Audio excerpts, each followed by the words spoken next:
150, 180. Ева да се показва е тук близко.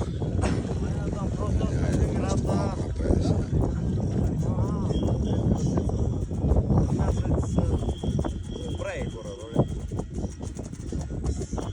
Докарали 10 литра дамаджана ракия за днес, или?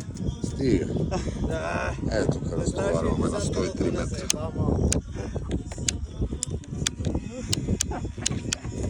Сега запаметяваме на втора позиция, тук ще е четвърта. Копринка носи десятка, после свърнах прикела. Ето четвърта. 3 литра върна. Сега даваме 100. Копринка! Ето това ще 10 литра отиваме и 3 литра се също. прибира. Това е то. И сега ето лодката си тръгва. Единствено удар имаше и го С пропусна. приберена автопилотка Умряло. на късна точка. Прехвърлил на жабока. Хубаво, когато сте така, сега тук сме една стойка. Тук е втора, тук има трета, там има На мене четвърта, беше хубаво. татък има пета.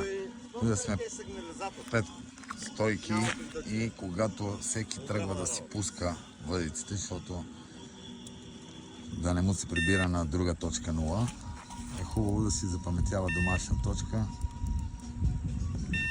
още от самото пускане.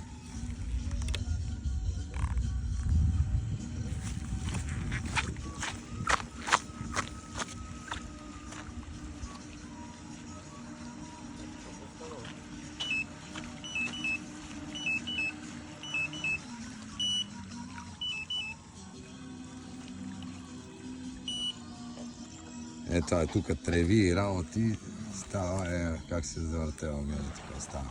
Колко трева е намотава отзаде. Я дан крала да динеш да покажем с колко трева и как върви. Леко.